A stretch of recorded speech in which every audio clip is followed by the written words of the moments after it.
Welcome to my vlog. Today, the title of episode number 12, How's the Walk of Love is how's your relationship going outside?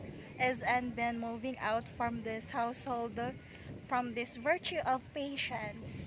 While I'm here waiting for my mama there, something there, they have a meeting. I'm so freely sits here in the fresh calming air with this ambiance. So how could you attract that kind of pet? Who owns that? It seems like it's leveling up from my own from our pet. How this attraction looking kinda of leveling kinda dog. Doggy doggy ow.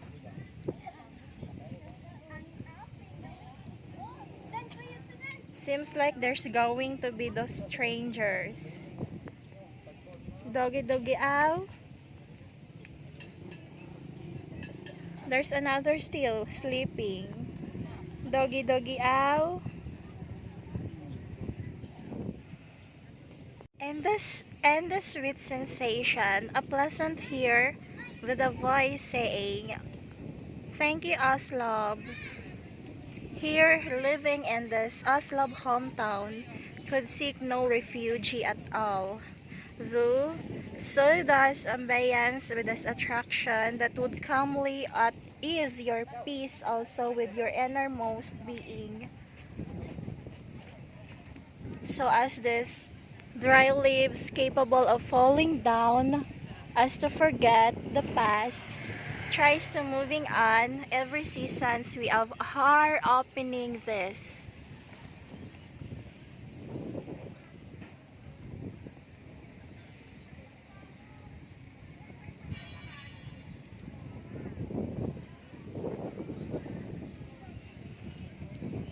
Now all these viewers are gonna spreading it all out.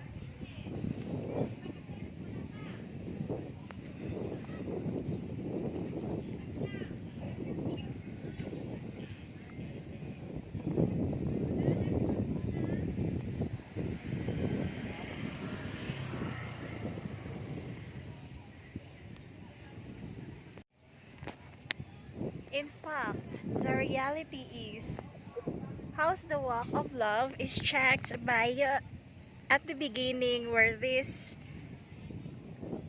parent or guardian from one of I caught like a friend without benefiting strives to catch or caught a fish in the area of this calming sea.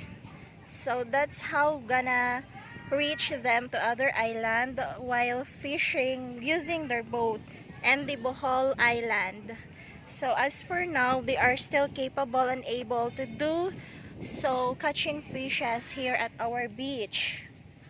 And they are still going on with her daughter and with his daughter here, serves as this friendly to tourist people here at Quartal Beach.